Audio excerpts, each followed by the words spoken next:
claiming this is not an Air Force base. You can see the radar tower and all that in the background. Now if we go down a little, you can see warning, U.S. Air Force Station. See, this says warning, U.S. Air Force Station. It is unlawful to enter this area without the permission of the commander of the Montauk Air Force Station. While on this installation, all personnel and property are under the control, are subject to search, and etc.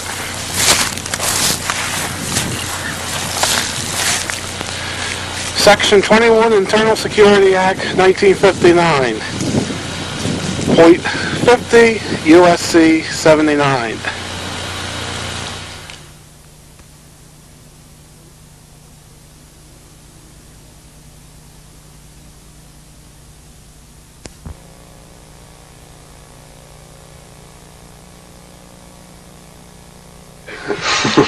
The Montauk Project, which was an experiment carried on at Montauk Point, New York, on the southeastern tip of Long Island, that's off of metropolitan New York, was essentially two projects. It was a mind control project where they did research on how to influence the mind of man using electromagnetics. It also evolved into a time travel project. They found out that they could actually bend time with the same equipment that they used to bend minds. This all started back in World War II. There was two major projects going on in World War II. One was the Rainbow Project, and the other was the Phoenix Project. Essentially, the Rainbow Project, well, let's first go into the background. During World War II, we were losing the war. We were outnumbered. We had Germany against us, most of Europe at that point. We had Italy against us. We had Japan against us. And it was felt it was a losing cause. So the government was essentially looking for that secret weapon that would win the war.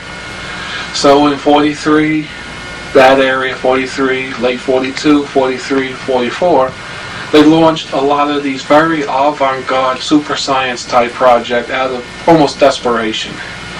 One of them was the Rainbow Project, which we know is a Philadelphia experiment. This was where they attempted to make a military Navy boat invisible, radar invisible, what they're interested in. The other project of interest was the Phoenix Project, which was essentially mind control research.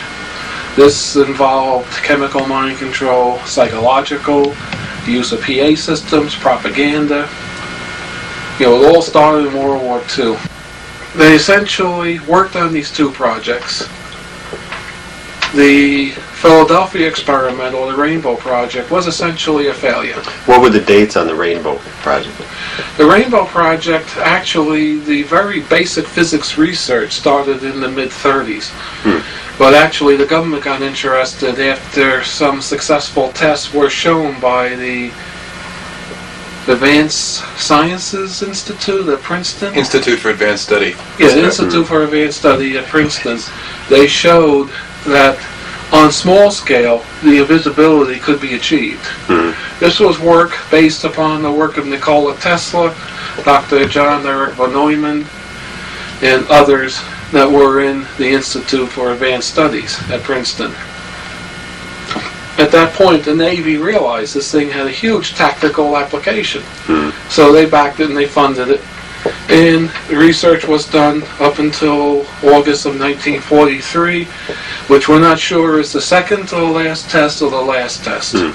But August 12, 1943, the project was installed in a ship, the Eldridge.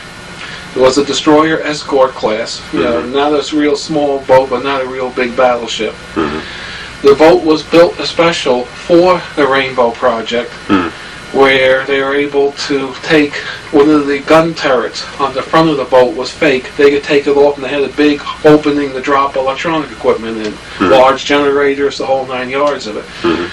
And by 1943, they had already outfitted the Eldridge with all this equipment. And the boat was towed out into the harbor, the back end of Philadelphia harbor, and the order was given to turn the project on, turn on the equipment. Duncan here and his half-brother Al were on the boat, and when they turned everything on, it worked. The boat did become radar invisible. The boat actually became visibly invisible. Then it disappeared entirely. It was gone. Of course, the two Cameron brothers, one Al Bielek today was Edward Cameron back then, and Duncan Cameron, not in this body but another body, decided the party was getting too rough. So they jumped overboard. Except at that point they didn't jump into the water. They expected to jump in the water, swim ashore, and get away from any rough times. But they found themselves in a vortex that the boat was in, like a wormhole in space and time, and they came out at Montauk Point in 1983, August 12th. And it's debatable whether they came out above ground in a grassy field or they came out below ground in the big antenna structure that was in the underground. We don't really know for sure because there is information that had both possibilities. But they ended up in 1983. So they jumped 40 years. Yeah, they jumped 40 years because the wormhole was from Philadelphia, 1943, all the way to Montauk, 1983. There was a secondary drop-off in 1963 in Brentwood, New York. And the two guys found themselves in 1943, 1983. Of course, they went back and forth a number of times. So it's a very convoluted story, so it's hard to really give a quick synopsis. So they were taken from 83 and sent back to the ship. Is that what you're saying? Yeah, they went back because they were trying at that point. The project in 83 was running awry. And they were trying to shut it down, but they realized it was locked in to the generators, the equipment on the boat. So somebody, we believe it was Duncan here, had to go back to the boat and smash all the generators. Al Bielek, of course, believes he was in on it. We don't know for sure. Somebody went back, smashed the generators. When the generators were smashed and the Rainbow shut down, the Rainbow project was stopped, then Montauk stopped, Philadelphia stopped, the piece of the Montauk Underground that was floating in hyperspace returned to its rightful area, the Eldridge returned to Philadelphia Harbor, and all of a sudden, there it was in the Philadelphia Harbor again. Of course, they couldn't raise the Eldridge. They couldn't get anybody on the radio. They would get a carrier a couple of times, but they weren't able to get anything that made any sense from the Eldridge, so they sent a launch out to the Eldridge to find out what happened, of course.